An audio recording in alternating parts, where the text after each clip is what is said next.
ဒီနေ့ကတော့မနက်ဖြန်ဘာချက်မလဲခေါင်းစားနေသူတွေအတွက်အတွဲဆက်မိပြီးတော့ထမင်းကိုရှယ်မြိန်သွားစေမယ်ဟင်းတွဲလေးချက်ပါမယ်။ကဲဒါဆိုရင်တူတူစောအောင်သွားကြည့်လိုက်ရအောင်နော်။ကဲအရင်ဦးဆုံးပဇွန်တွေကိုခွန်ချွတ်တန့်စင်ထားပါကိုချောင်းမဲ့ထဲကိုငဖယ်လေးထည့်မယ်ပဇွန်လေးနှုံနှုံဆင်းထည့်ပါမယ်။ပြီးရင်ကြက်သားမုတ်ရဲ့စားရဲ့ကြက်ဥအကာရဲ့ပြောင်းကုန်မုတ်လေးထည့်ပြီးတော့စီးစီးလေးဖြစ်တည်ထိထောင်းပေးပါနော်။စီးစီးလေးဖြစ်သွားပြီဆိုရင်တော့နေတော်လုံးလေးလုံးထားပေးလိုက်ပါဒီနေ့ဟင်းလေးကိုတော့ခါတိုင်းချက်နေကြစီရီမဟုတ်ဘဲနဲ့အုံးစီနဲ့တင်းတင်းလေးနဲ့ချက်မှာပါနဝရက်အေယာရဲ့ virgin coconut wine လေးကိုအိုးပူလာနဲ့ထည့်လိုက်ပါမယ်နော်ဒီအုံးစီကလေမြင်မာတဲ့မီးပူချိန်ကိုခံနိုင်ရရှိပါတယ်ဒါကြောင့် smoke point မြင့်တဲ့စီတွေကကြော်လော်ချက်ပြုတ်ဖို့အတွက်အသင့်တော်ဆုံးပါပဲကဲအုံးစီနဲ့တင်းတင်းလေးနဲ့ကြော်ထားတော့တော်တော်လေးမှုေးနေရပါပဲသူ့ကိုနှစ်ဖက်လုံးမှာရွှေညွန်တန်းရင်တော့ပြန်ဆယ်ပေးထားလိုက်ပါမယ်ပြီးရင်တော့ကြက်သွန်ဖြူနီစီတက်ပါမယ်ဒီနဝရက်အေယာရဲ့နနွင်းနီကတဘာဝအကြိုင်မှုတ်ကျိတ်ပြီးတော့ထုတ်လုပ်ထားတာမလို့အယောင်ထွက်အားအရန်ကောင်းပါတယ်ဒါကြောင့်နည်းနည်းလေးပဲထည့်ပါမယ်ကြက်သွန်လေးနိုးနဲ့ချီမှုေးထားပေးပါမယ်ကြက်သွန်လေးနုံးလာပြီဆိုရင်အယောင်တင်မှုတ်ထည့်ပါမယ်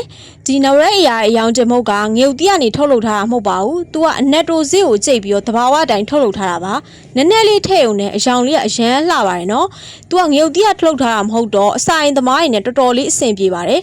ပြီးရင်တော့ခရမ်းချင်ဒီနုံနုံဆင်းထားလေးချက်လိုက်ပါမယ်နော်ကြက်သားမုတ်လေးချက်မယ်ပြီးရင်စားလေးထည့်ပါမယ်ခဏလေးမှုေးပေးပြီးရင်တော့ခန်းကျင်ကြီးကြည့်အောင်ရေလေးထည့်ပြီးတော့အဖုံးလေးအုပ်ပြီးတော့ကျဲထားလိုက်ပါမယ်ကဲအခုလိုမျိုးခန်းကျင်ကြီးကြေွားပြီဆိုရင်တော့ပစုံငစုံလုံးလေးထည့်ပါမယ်ပြီးရင်တော့ရေထည့်ပြီးတော့အဖုံးလေးအုပ်ပြီးတော့ကျဲထားပေးလိုက်ပါမယ်နော်ဒီလိုတည်ထားနေတော့မှချမင်းလေးသွားချက်ပါမယ်ချမင်းတွေတိုးတာမျိုးမဖြစ်အောင်လို့ဒီပလဲအေယာအုံးရှလကာရေးလေးကိုတစ်စက်နှစ်ဆက်လောက်လေးထည့်ချက်ပါတယ်သူကအသားတွေပိုင်းနှံ့ရင်လည်းတော်တော်လေးအဆင်ပြေတယ်ဒီအုံးရှလကာရေးလေးထည့်ပြီးနှက်လိုက်ရင်အသားတွေကပိုပြီးနူးလွယ်စေပါတယ်ပြီးရင်မနက်တိုင်းထမင်းစားစုံနဲ့တစုံလောက်ပုံမှန်တောက်ပြီးရင်ဒါအစီကြောင့်လေးလံနေတာပဲဖြစ်ဖြစ်ဝမ်းမှန်စေပြီးပေါ်ပါစေပါတယ်ဒါဘတ်စုံအသုံးဝင်တဲ့ဘူးလေးပါကဲစောနာတဲထားတဲ့အိုးလေးကလည်းကြက်နေပြီဆိုတော့ခြာကန်ဒီမှာငရုတ်သီးစိမ့်လေးအုပ်ပေးလိုက်ပါတယ်နော်အနံလေးကလည်းအုံးစီနဲ့တင်းတင်းလေးနဲ့အယောင်လေးကလည်းတော်တော်လေးလှပါတယ်ကြည့်နေအောင်ဗိုက်စားလာပါပြီကဲနောက်လိုက်ကိုတော့ဟင်းနုနယ်ရွက်လေးတုံမှာဆိုတော့ဟင်းနုနယ်ရွက်ကလေးတွေခြွေထားတာလေးတွေတွားပြီးတော့ပြုတ်ပေးထားလိုက်ပါမယ်နော်ပြီးရင်တော့နဝရက်အေယာရဲ့ virgin coconut wine လေးနဲ့ကြက်သွန်နီစီချက်လေးချက်ပါမယ်နော်နွေးနီလေးကိုတော့နည်းနည်းလေးပဲထည့်ပါတယ်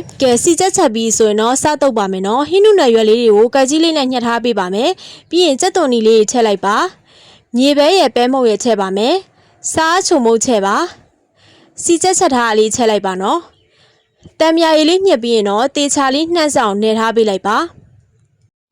ကဲအခုဆိုရင်တော့ဟင်းနုနယ်ရွက်တုပ်လေးရပါပြီအပေါ်ကနေနှမ်းလေးဖြူပေးလိုက်ပါနော်အုံးစီနဲ့တင်းတင်းလေးနဲ့တုပ်ထားတာတော်တော်လေးကိုမှုေးနေရပါပဲကဲအခုဆိုရင်တော့တွဲဆက်မိပြီးလိုက်ဖက်တဲ့ငဖယ်ပစုံလုံးစီပြန်ဟင်းလေးနဲ့ဟင်းနုနယ်ရွက်တုပ်လေးရပါပြီအိမ်မှာတော့အရန်ကိုစားကောင်းလွန်းလို့ထမင်းအောင်ထည့်ယူရပါတယ်ကဲမနေ့ပြန်ဘာချက်မလဲကောင်းစားနေရင်ဒီဟင်းလေးချက်လိုက်ပါနော်ကြည့်ရှုသူတွေအားလုံးကျေးဇူးတင်ပါတယ်ရှင့်